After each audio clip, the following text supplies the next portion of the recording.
इस खबर के प्रायोजक हैं पूजा श्री डिटर्जेंट पाउडर व केक।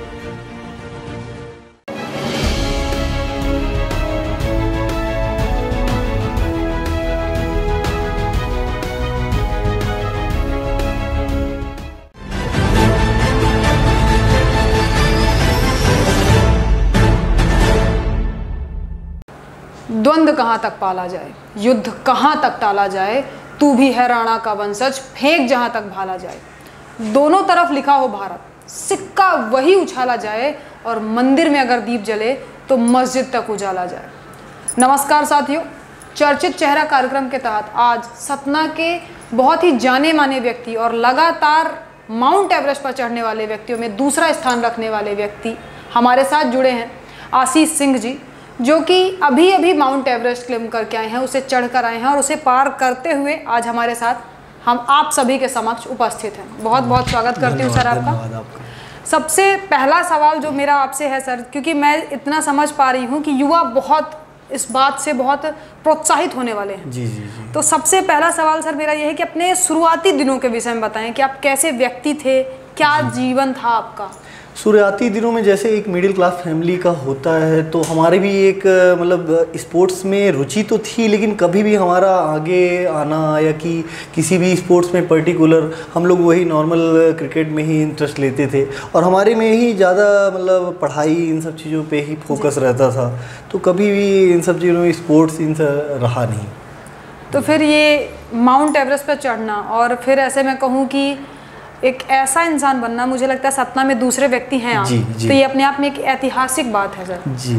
फिर आप अगर मैं कहूँ कि पढ़ाई वाले बच्चे थे जी, तो फिर ये माउंट एवरेस्ट कैसे क्या हुआ? ये हमारी हो गया पढ़ाई लगभग 2016 में, जब मैं इंजीनियरिंग कंप्लीट किया, करियर में स्टार्ट किया। तो करियर एक टाइम के बाद 2019-20 तक काफ़ी सही चलने लगा था। कोविड के टाइम में ऐसा रहा कि थोड़ा सा ही पूरा का पूरा सब लोग फिटनेस में ध्यान देते थे, तो अपना भी थोड़ा सा रनिंग इन सब चीज़ फिटनेस तो रहता ही था।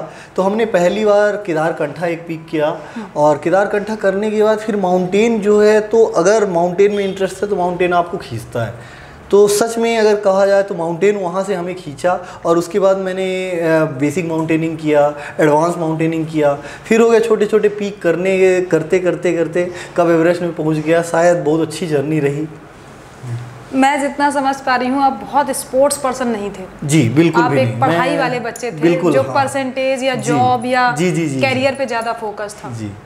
अपने उन दिनों के विषय में बताएं कि आप कैसे बच्चे थे, क्या इंटरेस्ट, आप मैकेनिकल इंजीनियर हैं। जी जी। तो उसके विषय में थोड़ा शुरू से ही हमारा मैथ में ज़्यादा इंटरेस्ट रहा है।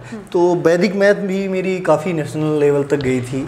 तो वैदिक मैथ और इन सब चीज़ों में मैथमेटिक्स में काफ़ी इंटरेस्ट रहा है, और उसी वजह से मेरा मतलब कभी भी 10th हो गया 12th हो गया तो काफ़ी अच्छा मैथ में की वजह से ही मैंने इंजीनियरिंग परस्यू किया।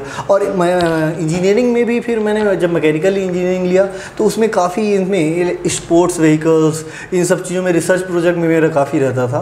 तो उसी टाइम मैंने एक सोलर व्हीकल्स में रिसर्च किया था, और सोलर व्हीकल मैं पंजाब से लेके ग्रेटर नोएडा में रिप्रेजेंट किया। और ड्यूरिंग द इंजीनियरिंग मेरे 72 प्रोजेक्ट्स थे, 7 इंटरनेशनल थे। तो वहीं से ही पूरा मैंने रिसर्च, हाइब्रिड व्हीकल्स, तो यही हमारी जर्नी पूरा इंजीनियरिंग पूरा इन्हीं सब चीज़ों में रहा। मैं जितना जानती हूँ आपके विषय में, आपने कोई कंपटीशन भी कराया था शायद? जी, मैं इंडो एशियन सोलर चैलेंज और इलेक्ट्रिक व्हीकल चैलेंज करवाता हूँ।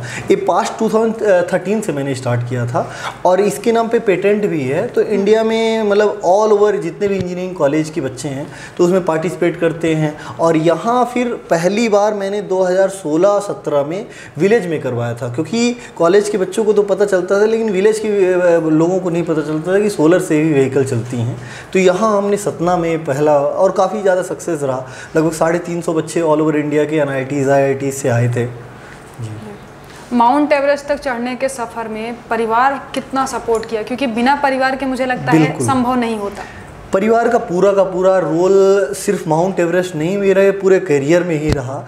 अच्छा था कि हमारे फैमिली बैकग्राउंड जो है तो एग्रीकल्चर बैकग्राउंड से है। पापा लोगों का एजुकेशन नहीं रहा, लेकिन कभी भी वो सपोर्ट करने से कभी पीछे नहीं हटे। और स्टार्टिंग में भी हमने डिसीज़न लिया, अगर 12th में मेरे को MP में इंजीनियरिंग कॉलेज गवर्नमेंट मिल रहे थे, लेकिन उन्होंने पंजाब में मेरी बात मानी, तो वो सबसे बेस्ट डिसीज़न था कि पंजाब में परस्यू करना। थोड़ा सा मेरे को एक्सपोजर ज़्यादा मिला पंजाब में करने के बाद। फिर मैंने बोला कि जॉब अच्छा प्लेसमेंट था, फिर मैंने जॉब छोड़ा, तो वो मेरा स्टार्टअप जर्नी में भी अच्छा सपोर्ट किए कि हाँ उनका डिसीजन था कि चलो ठीक है अच्छा कर रहे हो। और सब कुछ होने के बाद अभी भी फाइनेंशियल देखा जाए और इन सब चीज़ों में देखा जाए, एक इमोशनल सपोर्ट भी घर से।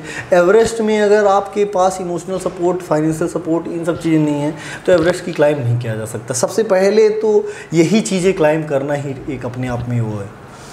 मैं अगर पूछूं आपसे कि जब आप 20-21 साल के रहे जी, तो क्या आपने कभी सोचा था आप माउंट एवरेस्ट चढ़ेंगे? जी, सबसे पहले अगर 20-21 तब तक मेरा करियर ओरिएंटेशन, मैंने कभी भी माउंट एवरेस्ट के बारे में सिर्फ पढ़ते थे कि यार दुनिया की सबसे बड़ी चोटी थी, लेकिन हमने कभी सोचा भी नहीं था कि हम कभी उसके लिए कर भी पाएंगे। क्योंकि उसके पहले हमें पता था कि माउंट एवरेस्ट में जाना मतलब अपने आप को लाइफ थ्रेटन करना, पूरा का पूरा लाइफ का रिस्क था। तो उसके पहले 20-21 में सिर्फ हम हो गए सुने थे और दिमाग में कभी ख्याल भी नहीं आया। अच्छा खासा करियर में फोकस कर रहे थे, तो पता नहीं फिर ये ख्याल क्यों आया और कैसे आया? अच्छा था कि दिमाग में एक क्लिक कैसे किया आपको पूरा। लेकिन मेरा स्पोर्ट्स और इन सब चीज़ों में कुछ जो लोग थे मेरे लाइफ में, कुछ लोगों का बड़ा रोल रहा। एक संजय बनर्जी जो सतना के 62 के थे, तो वो काफ़ी मैराथन करते थे। वो लेह लद्दाख से करके आए थे 70 किलोमीटर का रेस, और 12 घंटे वो नॉन स्टॉप चंडीगढ़ में किए थे।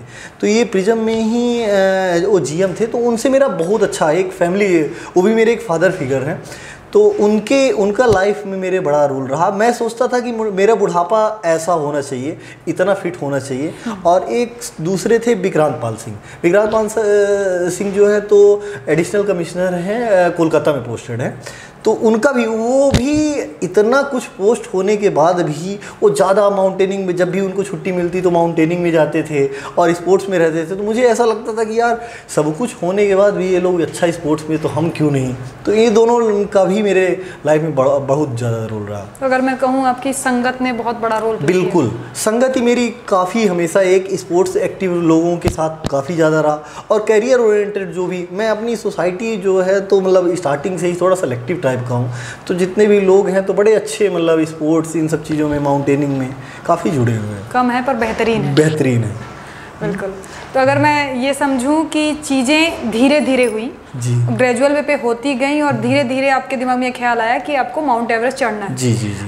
ये कितना महंगा शौक है सर, क्योंकि सामान्य व्यक्ति ये काम नहीं कर सकता। जी, बिल्कुल। पैसे से भी, तन से, मन से, धन से, जी, तीनों की जरूरत है। जी। धन कितना लगता है? धन देखिए क्या है कि टोटल अगर देखा जाए तो करीब 29 से 30 लाख रुपए लगते हैं। करीब 9 लाख रुपए जिसमें से नेपाल गवर्नमेंट को देने पड़ते हैं एक परमिट फीस की उसमें, और करीब 13.5 लाख रुपए देने पड़ते हैं एक्सपीडिशन कंपनी को, जो 2 साल हमारे साथ शेरपा या कि कुछ खाने पीने का जो भी अरेंजमेंट रहेगा तो उसका रहेगा। तो ये करीब 22.5-23 लाख रुपए ये हो जाते हैं। और 5-6 लाख रुपए के इक्विपमेंट ये जो भी है, तो हम इक्विपमेंट में कंप्रोमाइज़ नहीं करते। आजकल तो फिर भी अवेयरनेस इतनी ज़्यादा हो रही है, तो आजकल महंगा ज़रूर कहूँगा कि शौक़ महंगा है, लेकिन ये है कि इम्पॉसिबल नहीं है कि जिसके पास पहले ही से ही पैसा होना ज़रूरी है। आजकल स्पॉन्सर्स कंपनियाँ करती हैं, और काफ़ी लोग जिनको एडवर्टाइजमेंट की ज़रूरत होती है, पीक में जाके आप उनका फ्लैग लेके जाते हो। तो अभी तो अवेयरनेस धीरे धीरे बढ़ रही है। अभी सतना में तो थोड़ा सा उतना ज़्यादा नहीं है, लेकिन काफ़ी मेट्रो सिटीज़ में अभी ज़्यादा मतलब लोग इन सब चीज़ों में सपोर्ट करते हैं फाइनेंशियली। और गवर्नमेंट का कितना सहयोग होता है इन सब कामों में? गवर्नमेंट का अभी अगर देखा जाए तो कुछ गवर्नमेंट अभी हमने सुना है कि आफ्टर सबमिट हेल्प करने लगी हैं, तो इसका भी बड़ा ठीक है। अगर आफ्टर सबमिट भी हेल्प कर रही हैं तो ये भी बड़ा अच्छा रोल है, क्योंकि बिफोर सबमिट करना गवर्नमेंट के लिए भी इम्पॉसिबल है, और शायद क्योंकि काफ़ी ज़्यादा लोग जाएंगे फिर बेस कैंप से वापस आएंगे, तो इसलिए गवर्नमेंट पहले तो नहीं करती है। लेकिन आफ्टर सबमिट का मतलब मैं समझूं कि आप चढ़ के उतर आए हो? नहीं, चढ़ के उतरना मतलब पूरा पीक कंप्लीट करना। माउंट एवरेस्ट 8848.86 जो हाइट है, तो सबमिट वही मानी जाती है कि जब आप पीक में अपना झंडा फ्लैग करते हो हो, फ्लैग होस्ट करते हो और पीछे उनका कुछ प्रूफ रहता है, पूरे उनके फ्लैग रहते हैं। नेपाल गवर्नमेंट के पहले राजा की फ़ोटो है, तो वो क्लिक करके जब आप नेपाल टूरिज़्म को भेजते हो तो वो पूरा सबमिट की वेरीफाई करने के बाद वो आपको सर्टिफिकेट इशू करती है, वो सबमिट माना जाता है। वो नीचे उतरने की प्रोसेस नहीं, वहाँ पे अगर मैं चढ़ गई जी और मैं चढ़ने के बाद फ़ोटो क्लिक कर ली, उतरते टाइम मेरी डेथ हो जाती है। बिल्कुल, उतरते टाइम डेथ हो जाती है, तो सर्टिफिकेट का कोई रोल नहीं है। और सच में इस बार भी अगर देखा जाए तो अभी शायद आज ही मेरे न्यूज़ आई है कि मेरे एक फ्रेंड कि मतलब 23 को हमारा सबमिट हुआ था, तब से वो वेंटिलेशन में था, तो आज ही उनकी डेथ हुई। तो उनका भी सबमिट होने के बाद ही आज पूरा ठीक है, उसमें महाराष्ट्र गवर्नमेंट ने 2 पुलिस वाले भेजे हैं, वो भी पुलिस में ही थे, तो सपोर्ट कर रही है। उनकी बॉडी भी लेके जाया जाएगा, उनके शायद वाइफ को भी जॉब वगैरह इशू मतलब होगा, तो ठीक है सबमिट के बाद। लेकिन उस सर्टिफिकेट का कोई रोल नहीं रहता, लेकिन हाँ, क्या देखने के लिए आप हो ही नहीं तो क्या ही मतलब। बिल्कुल, लेकिन हो गया इस बार काफ़ी ज़्यादा, इस बार कंडीशन भी बहुत बेकार थी, तो इस बार सबसे ज़्यादा डेथ हुई है। कंडीशन बेकार थी उससे क्या मतलब? कंडीशन बेकार ये थी कि ऑस्ट्रेलिया और जितने भी यूके से जो वेदर रिपोर्ट आती है, एक सबमिट के पहले मतलब ऊपर जाने के पहले एक वेदर विंडो होता है कि इस डेट से इस डेट तक कंडीशन मतलब वेदर कंडीशन, पूरा विंड स्पीड, ये सब नॉर्मल रहेगी, आप जा सकते हो। ठीक है, तो इस बार पूरा का पूरा नीचे वेदर रिपोर्ट आ रही है यूएस से कि ऊपर विंड स्पीड 5 है, 6 है, और ऊपर जाके पूरा का पूरा रिवर्स हो रहा है, 50-60 किलोमीटर की स्पीड से वो पूरा विंड चल रही है। तो इस बार की कंडीशन बहुत बुरी थी। नेपाल गवर्नमेंट ने भी इशू किया है कि इस बार का एवरेज सबसे ज़्यादा टफेस्ट माना जाता है। तो वहाँ पे सर पहुँचने के बाद के भाव क्या होते हैं? पहुँचने मतलब आप पहुँचे माउंट एवरेस्ट जैसी चोटी, हम तो छोटी चोटी में भी चिल्लाने लगते हैं वाह, माउंट एवरेस्ट पे चढ़ना और उसके बाद की फीलिंग। सच बताऊं तो एक टाइम पहले आता है कि जिसमें आप टूटने लगते हो, ऐसा लगता है कि अच्छी भली लाइफ चल रही है, लेकिन हम यहाँ क्या करने आए। लेकिन उस लिमिट में अगर क्रॉस करके आप सबमिट पहुँचते हो, तो सबमिट पहुँचने के बाद जस्ट वाव वाली फीलिंग आती है, उसको आप एक्सप्लेन नहीं कर सकते। वहाँ पास ऐसा लगता है कि अपने से ऊपर सिर्फ भगवान है। मैं भी काठमांडू से जब आ रहा था तो फ्लाइट में अनाउंस होता है कि now we are running at 26,000 feet height, 26,000 में हम लोग एक कॉमर्शियल फ़्लाइट रन कर रहे हैं, और जबकि हमारी हाइट ही थी 29,000 समथिंग फीट। तो वो सबसे बेस्ट एक्सपीरियंस होता है, क्योंकि ऊपर जाने के बाद ऐसा लगता है कि स्वर्ग में हो, आपसे ऊपर सिर्फ भगवान है, क्योंकि कॉमर्शियल फ़्लाइट भी एवरेज से ऊपर नहीं जाती है। तो वो बेस्ट फीलिंग होती है। अगर मैं ये समझूं आपकी बातें जितना मुझे समझ में आ रही हैं कि एक ऐसे भाव होते हैं जिन्हें शब्दों में बयां नहीं किया जा सकता जी, लेकिन एक फीलिंग जो सबसे ज़्यादा महत्वपूर्ण होती है कि आप सीधे कनेक्टेड हो अपने भगवान से। जी, क्योंकि इस बार बिल्कुल पूरा का पूरा कनेक्शन जो है ना तो गॉड का है। उस पहली बार मेरे को ऐसा फील हुआ कि कोई ना कोई है, मतलब एक्स्ट्रा पावर, एक्स्ट्रा समथिंग की जो हमें खींच के वहाँ लेके जा रही है। क्योंकि एक टाइम के बाद मेरे जैसा इंसान, मैं पहले पूरा प्रैक्टिकल इन सब चीज़ों में सोचा करता था, पहली बार मेरे को एहसास हुआ कि 8,500 पहुँचने के बाद वहाँ से लोग, मेरे खुद के अच्छे फ्रेंड जो प्रोफेशनल माउंटेनर्स हैं, तो वो लोग वापस आ रहे हैं। तो ऐसी कोई शक्ति है कि जो सच में, और उससे पहले जब मैं माउंटेनिंग स्टार्ट किया था जर्नी, तो हम लोग को हिमाचल और उत्तराखंड में बताया जाता है कि अगर पहाड़ नहीं चाहते हैं तो उसको कोई नहीं चढ़ सकता है। ये हमें पूरा बताया जाता है कि अगर पहाड़ नहीं चाहते तो वहाँ से कुछ भी हो जाए आप ऊपर जा नहीं सकते हो। तो इस बार तो मैंने पूरा फेस किया है कि अगर जो लोगों को लिए नहीं चाहते थे, पूरा का पूरा वो लोग वापस वो एक्सपर्ट हैं फिर भी नहीं चढ़ते। एक्सपर्ट है, पूरा 4-5 साल से मेहनत कर रहे हैं, पूरा वो लोग फिजिकली सब कुछ है, लेकिन कोई ना कोई रीज़न हो जाता है कि वहाँ आपकी बॉडी खुद नहीं पता है कि क्या कर रहे हो वापस। आपके दिमाग में ये ख्याल नहीं आया कि यार बस करो, अब नहीं चढ़ा जा रहा? मेरा खुद भी आया, बिल्कुल आया। 8,500 से ऊपर एक डेथ जोन होता है जिधर हेलरी स्टेप भी बोला जाता है। हेलरी स्टेप जिन्होंने पहले माउंट हेलरी तो उन्होंने क्लाइम किया था, तो वो स्टेप माना जाता है और वो डेथ जोन है, उसमें ट्रैवर्स करना पड़ता है। और नीचे ऐसा लगता है कि पैर स्लिप हुआ कि नीचे डेड बॉडी पड़ी है, क्योंकि वो डेड बॉडी उनको रिकवर करना वहाँ से नियर टू इम्पॉसिबल है कोई भी, क्योंकि वहाँ हमें बड़ी मुश्किल से होल्ड मिलता है कि हम खड़े हो पा रहे हैं।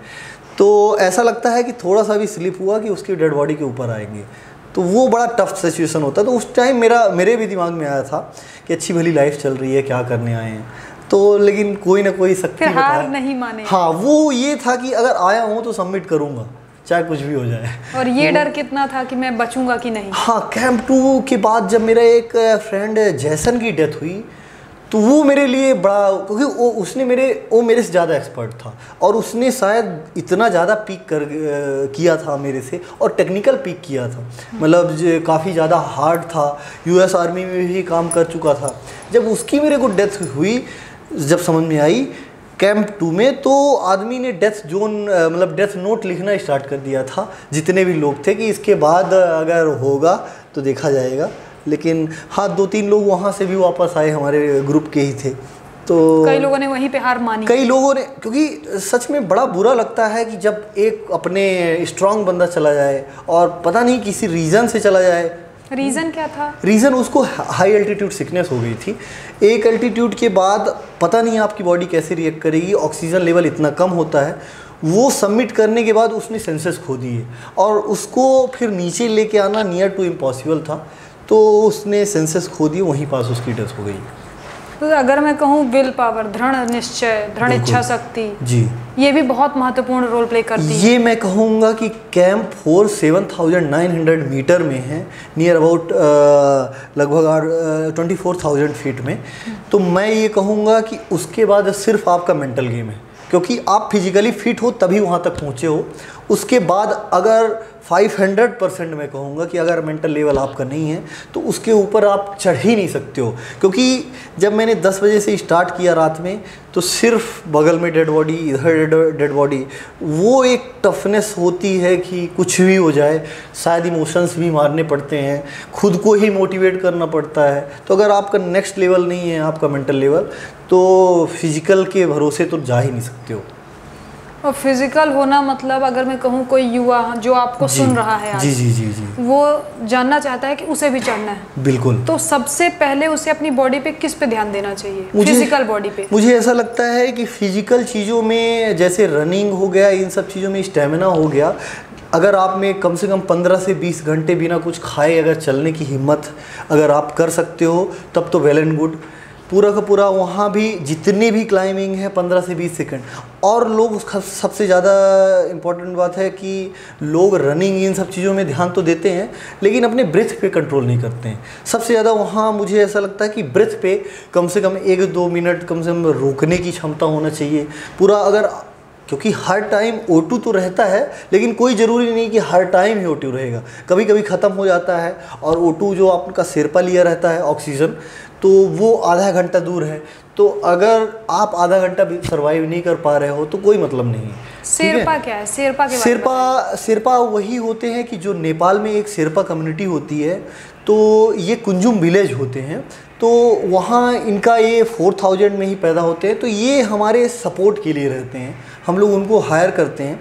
थोड़ा उनकी लंग कैपेसिटी हमसे कम 10% ज़्यादा रहती है, तो वो हमारे उस सिलेंडर लेके जाना, मतलब जैसे हमारे पास सिंगल सिलेंडर रहता है तो वो स्पेयर वाला सिलेंडर वो ढोते हैं, क्योंकि उनकी मतलब थोड़ा ऐसा स्टेमिना, स्ट्रेंथ उनका हमसे ज़्यादा स्ट्रांग रहता है, तो ये हमारे हेल्प के लिए रहते हैं। और माउंट एवरेस्ट कितनी कैटेगरी, जैसे आप बार बार बीच बीच में बता रहे हैं कि आप ये कैटेगरी में थे, ये कितनी कैटेगरीज में डिवाइडेड? माउंट एवरेस्ट का सबसे जो मेन जर्नी है तो एवरेस्ट बेस कैंप से स्टार्ट होता है।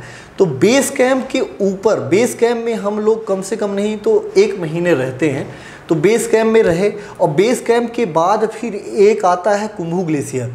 तो कुंभू ग्लेशियर एक अपने आप में ही दलदल है, उसमें क्या है, स्टेयर्स पार करना, जुमार करना, तो ये कुंभू ग्लेशियर हो गया। उसके बाद कैंप 1 बनाया जाता है, उसमें सिर्फ चाय नाश्ता करते हैं, वहाँ रुकना एक रिस्की माना जाता है, तो कैंप 1 में नहीं रुकते हैं, डायरेक्ट कैंप 2 में रुकते हैं। कैंप 2 भी सेफ जोन माना जाता है, जिसकी हाइट है 6500, लगभग 18-19 हज़ार फीट में, तो वो भी सेफ जोन माना जाता है, जिसमें हम लोग खाना वगैरह करते हैं, रिलैक्स करते हैं। कैंप 2 पहुँचे, फिर कैंप 2 में एक दिन रिलैक्स करने के बाद कैंप 3 जो होता है तो कुंभू ग्लेशियर से करीब 9 घंटे की दूरी पे है। और जो कैंप 3 जो है तो रिस्की जोन माना जाता है, जिसमें आप अगर इवन कि किसी भी चीज़ के लिए, वॉशरूम के लिए भी जा रहे हो, किसी को बताओ, साथ में खड़े हो, रस्सी पकड़ो, वो पूरा का पूरा स्लोप में है। स्लोप में जाने के बाद फिर पता नहीं, अगर स्लिप हुए तो पता नहीं आपकी बॉडी कहाँ जाके मिलेगी। तो कैंप 3 है। फिर कैंप 4 जो है तो थोड़ा फ्लैट में माना जाता है। तो कैंप 4 जो है तो वो करीब कैंप 3 से कैंप 4 की जो डिस्टेंस है तो 9 घंटे की है। तो वहाँ पहुँचने के बाद वो सेफ़ जोन तो माना जाता है, लेकिन एल्टीट्यूड की वजह से अब ऐसा नहीं कि उसमें 2-3 दिन अपन रहते हैं। तो जितना कम से कम, हम सुबह से रात से चलना स्टार्ट किए, सुबह हुआ, सुबह पहुँचे, जितना दिन में रेस्ट कर लो तो कर लो, रात को शाम को फिर से स्टार्ट करना समिट के लिए। तो कैंप 4 टोटल 4 कैटेगरी में होता है। कैंप 4 के बाद डायरेक्ट समिट 13 घंटे का है और समिट के बाद तुरंत वापस। ये घंटे बाय घंटे फिक्स रहता है? बिल्कुल, ये फिक्स नहीं रहता, एक एवरेज टाइमिंग मानी जाती है, क्योंकि माउंटेन में लोगों को लगता है कि डिस्टेंस, माउंटेन में डिस्टेंस नहीं, माउंटेन में घंटे माने जाते हैं। माउंटेन जो भी है तो कैलकुलेट होता है घंटे का, घंटे के हिसाब से, टाइम के हिसाब से कि कितने टाइम में आप यहाँ से यहाँ तक रीच कर रहे हो। तो एक एवरेज इंसान की डिस्टेंस पता करता है, उसके 1-2 घंटे वेरी होता है। ज़्यादा स्लो हो तो 1 घंटे लेट, और ज़्यादा थोड़ा फास्ट हो तो 1 घंटे पहले पहुँचोगे। तो और ऐसा ये रहता है। आपने अभी भी बताया जैसे कि शाम को आप चलते थे। जी जी जी। सुबह नहीं चलते आप? पूरा शाम से रात पूरा चलते थे, सुबह फिर रुक जाते? बिल्कुल बिल्कुल। ये क्यों करते थे? ये जितने भी माउंटेन्स हैं तो इसमें कभी भी चढ़ाई जो होती है तो दिन में नहीं होती है। इसमें क्या होता है कि दिन में जो भी है तो बॉडी एग्जॉस्टेड हो जाती है, क्योंकि सन का एल्टीट्यूड इतना ज़्यादा रहता है, सन ऐसा लगता है कि पास में है, और ऊपर से गर्मी, नीचे से ठंडी, तो पूरी की पूरी बॉडी एग्जॉस्ट होती है, और इतना हमारे पास पानी भी नहीं रहता, तो शायद 10 से 12 कदम भी चलना बहुत ही डिफ़िकल्ट होता है। इसलिए रात में क्या होता है, और दिन में ये भी बोला जाता है कि जो स्नो का जो लेवल है तो वो थोड़ा बहुत पिघलता है, सॉफ्ट होता है, तो उसमें क्या होता है, ग्रिप हमें ज़्यादा अच्छे से नहीं मिल पाते हैं। इसीलिए हम लोग जितनी भी चढ़ाई है, जितने भी कोई भी माउंटेन क्लाइंब हो, तो समिट या कि टफ जोन की चढ़ाई हमेशा ही रात में ही होती है। सतना जिला और विंध्य प्रदेश के नाम रोशन करना अपने आप में एक बहुत बड़ी अचीवमेंट है सर जी। लेकिन सतना में बर्फबारी हम कैसे देखें, बरसात में छोटे छोटे ओले या थोड़ी बड़े ओले, आपने पूरा पूरा बर्फ क्लिम किया है, पूरा का पूरा। हमारी बॉडी उस लेवल की नहीं बनी है कि हम, जैसे आपने बताया कि वहाँ के लोकल लोग जो हैं वो आपको सिखाते हैं कैसे करना है, क्या करना है, हमारी बॉडी वैसी बनी ही नहीं। फिर आपने सरवाइव कैसे किया वहाँ? अगर सरवाइव कर अगर देखा जाए तो मैं भी एक विलेज से बिलोंग करता हूँ, तो एक इम्यूनिटी स्ट्रॉन्ग जो है तो बचपन से ही रही, और फिर उसके बाद फिर जब मैंने शायद स्टार्ट किया है 2019 में माउंटेनिंग, तो जब ये छोटे जितने भी पीक है 5000, 6000, देन स्पीति में मैंने लगभग साइकिलिंग किया है 17 डेज तक, पूरा का पूरा स्पीति मैंने सोलो, ये स्पीति वैली है, हिमाचल प्रदेश में रीजन है, तो ये पूरा का पूरा अकेले साइकिलिंग, बाइक, ये पूरा का पूरा हाई एल्टीट्यूड में जाना उतरना, तो ये मैंने किया है। उसके पहले मतलब मैंने एटलीस्ट अपने आप को अच्छे से जाना है कि कहाँ मेरा ब्रेकिंग पॉइंट है, कहाँ स्ट्रॉन्ग पॉइंट है। शायद अगर मेरे को छोटे पीक में ही कुछ दिक्कत होती तो शायद मैं इतना तो सपने में भी नहीं सोच सकता था। तो सर आप बता रहे हैं जैसे 2019 से आपकी तैयारी थी जी, 2019 से अब तक जी, कई बार ऐसा होगा कि छोड़ देता हूँ, बिल्कुल, या कई बार ऐसा होगा कि घर का प्रेशर आया जी, होगा, जी, जी, जी, या शादी कर लो ऐसा प्रेशर आया बिल्कुल, होगा, बिल्कुल, बिल्कुल। तो फिर स्टिल वो विल पावर जो आपकी दृढ़ निश्चय शक्ति थी, हाँ, वो आपकी इच्छा शक्ति इतना सर्वाइव करने में मदद की। जी। लेकिन कई लोग टूटते हैं, जी, आपको किसका सहारा मिला कि आप टूटे नहीं?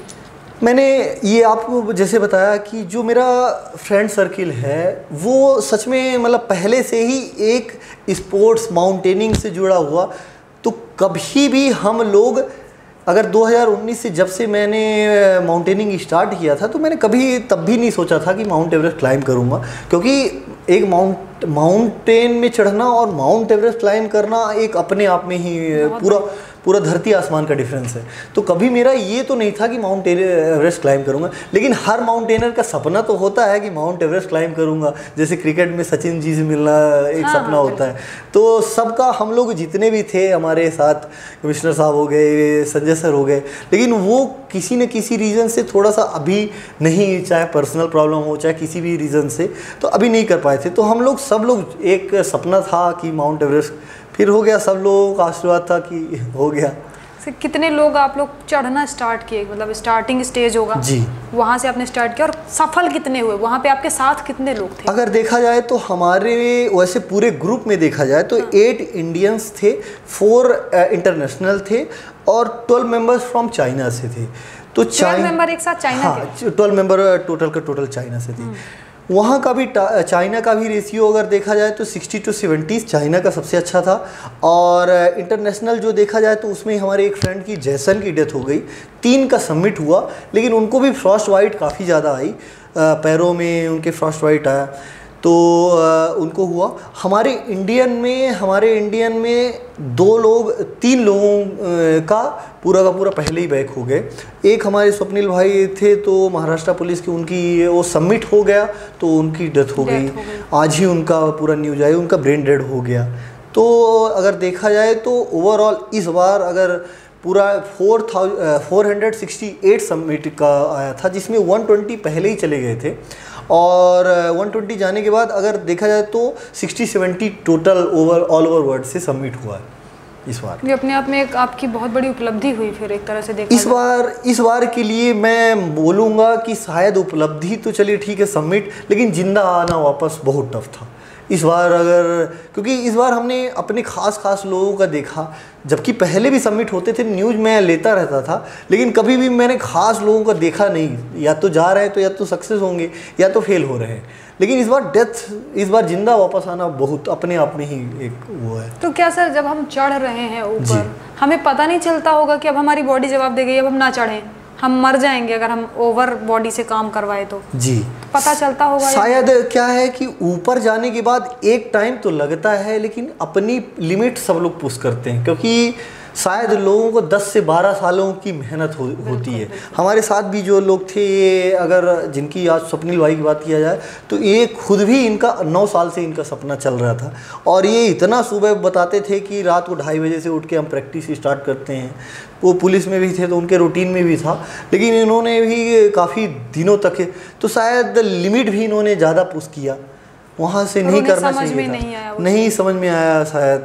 और फिर आते आते जब मेरे साथी थे तो पूरा का पूरा उनको गिरने लगे, तभी हमें समझ में आने लगा था कि या तो ऑक्सीजन कुछ ना कुछ कम है, या तो फिर उनको कैंप 3 के बाद उनकी कंडीशन कुछ ज़्यादा ही बुरी हो गई। फिर शेरपाओं ने हेल्प किया, फिर हेली से उसको उनके रेस्क्यू किया गया। जी सर, इन सब के दौरान महिलाओं का कितना योगदान था? महिला पर्वतारोही मुझे लगता है कि सतना से अभी कोई नहीं है, अपन 2-4 डिस्कशन कर भी सकते हैं मध्य प्रदेश लेवल पे। आपके साथ कोई महिला पर्वतारोही थी? बिल्कुल, अगर मैं बोलूँ तो शायद मैं ऐसा कहूँगा कि सतना, हम लोग माउंटेनिंग में तो खैर ये सब लोकल नहीं देखते हैं, लेकिन अगर आप सतना को हटाएं तो शायद मेरे ग्रुप, मतलब मेरे पहचान में पुरुष से ज़्यादा महिलाएं थी। और शायद मेरी खुद की एक मुँह बोली सिस्टर है, वो इंडियन आर्मी में है, ये हरियाणा से, उसका भी सबमिट हुआ।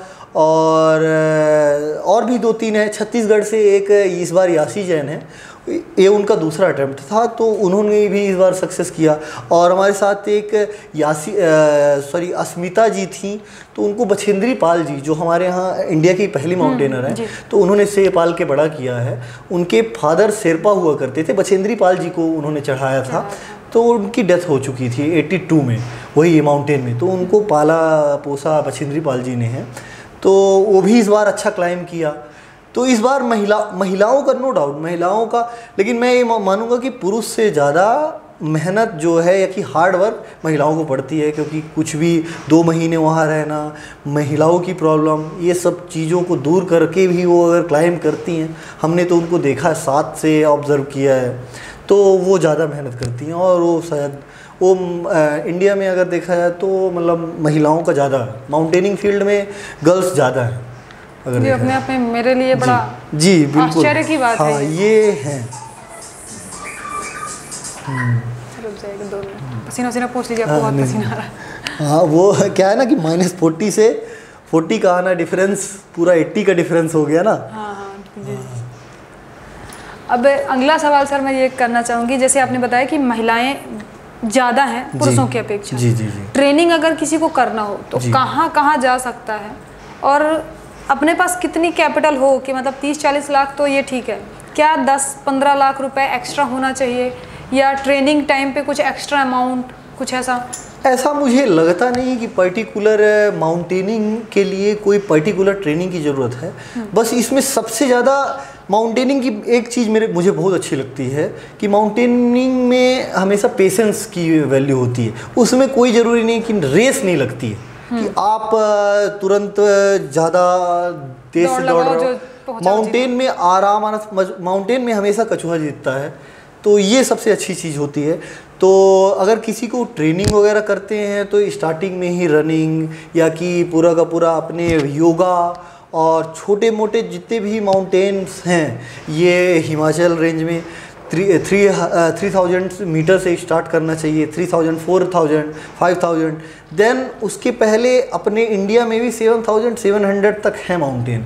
तो अगर हो सके तो माउंट एवरेस्ट से पहले आप ये सारी चीज़ें क्लाइंब करो, और धीरे धीरे ये ड्यूरिंग द पीरियड इसके आप मेट्रो सिटीज़ में या कि स्पॉन्सर्स वगैरह की अप्रोच करते रहो। तो अगर स्पॉन्सर्स आजकल सिर्फ समझाने की देरी है, अच्छे अगर स्पॉन्सर्स मिलते हैं तो और ज़्यादा सपोर्ट मिलेगा। बिल्कुल जी। और इसमें युवा कितने आगे आ सकते हैं? जैसे आपने बताया कि स्पॉन्सरशिप तो पॉसिबल है जी, बट आप में टैलेंट होगा तब तो स्पॉन्सरशिप बिल्कुल मिलेगी। बिल्कुल बिल्कुल। तो उसके लिए मैं जैसे बोलूँ, किस प्लेस पे जाए बच्चा या हमारा युवा किस प्लेस पे जाए कि वहाँ उसे बेसिक पता चले कि हमें ये करना है, तब तो एक्सप्लेन कर पाएगा किसी स्पॉन्सरशिप में। मुझे ऐसा लगता है कि कोई भी स्पॉन्सर आज के टाइम में लेना भी बहुत टफ है, और लोग देंगे क्यों? सबसे पहले तो इस क्वेश्चन का जवाब मिलना चाहिए कि लोग तुम्हें ही क्यों, क्योंकि इंडिया में या कि कहीं भी स्पोर्ट्स के फील्ड में भरे पड़े हैं। तो पहले माउंटेनिंग ही नहीं, क्योंकि माउंटेनिंग में लोगों को लगता है कि एवरेस्ट हमने विश्व की चोटी, वो सब लोग स्टारडम या कि नेम फेम वो सब आने के बाद मिलता है। उसके पहले 3-4 साल की मेहनत लगती है, और ये एक ऐसा स्टारडम है जिसमें आपकी पूरी की पूरी जान जा सकती है। तो वो जो 3-4 साल का जो वो है, उसके पहले दूसरी चीज़ें अचीव करो, थोड़ा सा ही सही, लेकिन और भी चीज़ों में जो मैराथन है, और भी चीज़ों में जो छोटी छोटी स्पोर्ट्स है, इन सब चीज़ों में कंप्लीट करो, तब जाके माउंटेनिंग ऐसा नहीं कि आप आज उठे और कल माउंटेनिंग स्टार्ट कर दी। ये धीरे धीरे एक जर्नी स्टार्ट होती है। और स्पोर्ट्स पर्सन होने पे कितना फ़ायदा मिल सकता है? अगर कोई स्पोर्ट्स पर्सन है जी, उसे क्लिम करना है, माउंट एवरेस्ट चढ़ना है जी, तो क्या उसे थोड़ी सी ज़्यादा फ़ायदा मिल सकता है? मुझे ऐसा लगता है कि स्पोर्ट्स पर्सन होने में आपको फिजिकली तो ठीक है, उनको थोड़ा सा आइडिया रहेगा, लेकिन माउंटेनिंग जो है तो एक डिफरेंट स्पोर्ट्स है। इसमें बताया आपको जैसे पहले कि मतलब इसमें फिजिकल से ज़्यादा आपका मेंटल लेवल नेक्स्ट होना चाहिए। और जो दूसरे स्पोर्ट्स हैं तो उसमें आपका स्टेमिना, एंडोरेंस, ये सारी चीज़ें देख के चला जा सकता है कि चलो ठीक है रनिंग कर लिए या कि 400 मीटर, 500 मीटर, लेकिन आपका इसमें अगर पूरा का पूरा मेंटल लेवल नेक्स्ट लेवल नहीं है तो फिर कोई करने का कोई मतलब नहीं है। बेसिक कितना पता होना चाहिए? जैसे मैं बोलूँ कि मुझे चढ़ना है, अब आपसे मिलने के बाद मुझे भी ताव आ रहा है थोड़ा थोड़ा। अगर मैं कहूँ कि मुझे चढ़ना है तो मुझे अपनी बॉडी पे और अपने मेंटल हेल्थ पे सबसे ज़्यादा किस पे ध्यान देना चाहिए? मुझे ऐसा लगता है कि माउंटेनिंग अगर स्टार्ट करना है तो ऑल ओवर इंडिया 6 जो है तो बहुत ही ब्यूटीफुल माउंटेनिंग इंस्टीट्यूट है, जिनकी फ़ी भी काफ़ी कम है, और शायद 1 महीने में रहने खाने का जो खर्चा होता है उससे कई गुना कम है, जो कि मनाली और इतने अच्छे लोकेशन में है। वो ऑल ओवर जितनी भी 6 इंस्टीट्यूट है तो गवर्नमेंट है। तो मुझे ऐसा लगता है कि कोई भी माउंटेनिंग करने से पहले एक बेसिक माउंटेनिंग कोर्स 28 डेज़ का होता है, वो ज़रूर करना चाहिए। उससे क्या होता है, माउंटेनिंग का टेस्ट होता है। माउंटेनिंग सिर्फ ये नहीं है कि बस डायरेक्ट जाके पहाड़ में चढ़ना है, उसके पहले आपको इक्विपमेंट चलाने आना चाहिए। अगर आपको जुमार नहीं है, हार्नेस जो पूरी की पूरी बॉडी में होता है, क्रैम्पॉन होते हैं कि जो शूज़ के नीचे लगते हैं, जो स्पाइक्स होते हैं, तो इनका अगर इनसे आप फ्रेंडली नहीं हो तो माउंटेनिंग में ऐसा नहीं है कि कोई भी जाके पहाड़ चढ़ लो। तो उससे पहले आपको बेसिक आइडिया लेना बहुत ज़रूरी है। तो पहले जाओ, और शायद माउंटेनिंग में वो जो 1 महीने का कोर्स होता है तो उसमें फ़िज़िकल सिर्फ नहीं करवाते हैं, उसमें साथों ही साथ आपको वेदर की चीज़ों के मैप का पढ़ना, में भी कभी माउंटेन में आप खो जाओ तो कैसे आना है, तो ये चीज़ें पूरा का पूरा इन डिटेल समझाते हैं, तो वो करना मस्ट है। तो मैं सबको यही बोलूँगा कि कोई भी अगर माउंटेनिंग करते हैं तो बेसिक यहीं से स्टार्ट करें। कोई 6 आपने बोले, उनमें जी। से 2-3 के नाम अगर बिल्कुल। आपको पता। सबसे पहले मैंने जहाँ से किया था तो Atal Bihari Vajpayee institute of mountaineering, ये मनाली में है, और दूसरा ये स्टेट गवर्नमेंट हिमाचल के अंडर में है। देन दूसरा Nehru institute of mountaineering and technology, ये उत्तरकाशी यहाँ है, उत्तरकाशी उत्तराखंड में है। देन उसके बाद HMI है, ये दार्जिलिंग में है। एक जिम है जो जम्मू में है, यही है। और इनके चार्जेस समथिंग क्या होते हैं? चार्जेस जो होते हैं तो 28 डेज के 17,000 होते हैं, जिसमें रहना खाना, काफी सस्ता है। देन उनकी जो इक्विपमेंट है, जो ट्रेनिंग की जो कॉस्ट है, तो वही आप अफोर्ड नहीं कर पाओगे अगर प्राइवेट कोई करवाता तो। 17,000 रुपये मतलब एक हिसाब से बहुत ही नॉमिनल है 1 महीने में मनाली में रहना। और इसमें सिलेक्शन क्राइटेरिया क्या रहता होगा? सिलेक्शन यही रहता है कि थोड़ा सा आपका बेसिक फिटनेस रहना चाहिए। उसके माउंटेनिंग जाने से पहले या कि फॉर्म फिल करने से पहले आप थोड़ा सा कम से कम 1 महीने पहले रनिंग वगैरह स्टार्ट कर दो, क्योंकि वो जो 28 दिन का है तो वो कोई नहीं बख्शेगा। सुबह 4 बजे से उठ के पूरा का पूरा पहाड़ों में 16 किलोमीटर दौड़ना, फिर बैग के साथ जाना, पहाड़ों में रहना, तो वो टफ ट्रेनिंग होती है, अच्छी ट्रेनिंग होती है, मज़ा आता है। वो लाइफ का सबसे बेस्ट एक्सपीरियंस होता है। शायद मैं एवरेस्ट करने के बाद भी दोबारा भी मैं ट्रेनिंग करूंगा। बेसिक मैंने एक बार कर चुका है, सर्टिफाइड हूँ, लेकिन फिर भी मैं करूँगा। ये इतना अच्छा जर्नी होती है लाइफ में। सर, माउंट एवरेस्ट चढ़ने से पहले की लाइफ और माउंट एवरेस्ट चढ़ने की बाद की लाइफ जी, ये तो बाद वाली तो काफ़ी अच्छी चल बाद रही वाली है। काफ़ी जी। पहले वाली काफ़ी कठिन रही होगी। पहले वाली यही थी कि आप किसी से हम डिस्कस कर रहे हैं तो सब यही बोल रहे हैं कि कहाँ पहाड़ों में चढ़ने जा रहे हो। कभी ऐसा हुआ कि कोई मजाक भी उड़ा रहा है? बिल्कुल, मजाक क्यों नहीं उड़ाते, मजाक तो हमेशा उड़ाते हैं, क्योंकि किसी को भी जो लोग एजुकेशन से जुड़े हैं या कि इन सब चीज़ों से, तो उनको तो पता है कि माउंट एवरेस्ट एक माउंट एवरेस्ट है। लेकिन उसके पहले मतलब लोगों को लगता है कि ये क्या पहाड़ों में चढ़ना या कि इन सब चीज़ों में, तो मजाक तो उड़ते हैं, लेकिन कोई उससे फ़र्क नहीं पड़ता है। वही है जी। और एक सवाल और करती हूँ सर, कि जैसे आप माउंट एवरेस्ट चढ़ गए, जी, चढ़ते टाइम कई बार आपने देखा होगा कि साइड में डेड बॉडीज पड़ी हैं, बिल्कुल, या आप देख पा रहे हैं लेकिन आप कुछ नहीं कर सकते, आपको आगे बढ़ना है। जी, ऐसी सिचुएशन में क्या मन द्रवित होता था, दुखी होता था? बिल्कुल बिल्कुल। जब मैंने कैंप 4 से करीब 10 बजे से स्टार्ट किया है, तो मैं कभी भी डेड बॉडी के पास नहीं जाता था यहाँ, और शायद 10:30 बजे मेरे को सबसे पहली डेड बॉडी मेरे बगल में मिली, राइट साइड में। तो उस टाइम तो मैं पूरा का पूरा मैं सरप्राइज हो गया कि यार ये क्या है, ये डेड बॉडी कैसी यहाँ पड़ी है। तो वो डेड बॉडी पड़ी थी। आधा घंटा बाद शेरपा थे, 4 शेरपा थे, तो एक लड़की जो थी तो वो शायद वो लास्ट स्टेज में थी, उसकी डेथ होने वाली थी, वो तड़प रही थी, शायद ऑक्सीजन या कि हाई एल्टीट्यूड माउंटेन सिकनेस हो गया था। तो तब मेरे लिए, क्योंकि माउंटेन में ऐसा तो है नहीं कि हाईवे जैसे चौड़ी रोड, पूरा का पूरा उसकी बॉडी जो थी तो मेरे से बॉडी से टच हो रही थी और वो तड़प रही थी। तब बड़ा दुख था कि यार क्या हो रहा है, क्यों हो रहा है। उस टाइम ऐसा लग रहा था कि यार वापस चलो, ये सब चीज़ें क्या पता हम भी हो जाएं। तो वो चीज़ें जो है ना, तो मेंटल लेवल वो तभी बताया कि आपको नेक्स्ट लेवल रखना पड़ता है। कोई मोह माया नहीं, कोई मोह माया नहीं, ना घर परिवार किसी की याद नहीं करना। पूरा ऐसा लगता है कि बस हो गया, सबमिट दिख रहा है, मंजिल दिख रही है, वही कंप्लीट करना है। कितना टाइम लगा सर आपको वहाँ तक? जैसे आपकी स्टार्टिंग डेट रही होगी।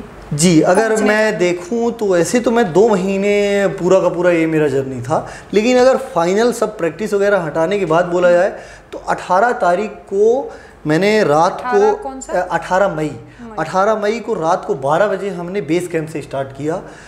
करीब 11 बजे हम पूरा का पूरा कैंप 2 पहुँचे, और कैंप 2 में हम फिर 19 तारीख को रेस्ट किए, 20 तारीख को रेस्ट किए, 21 तारीख को हम करीब सुबह स्टार्ट किए।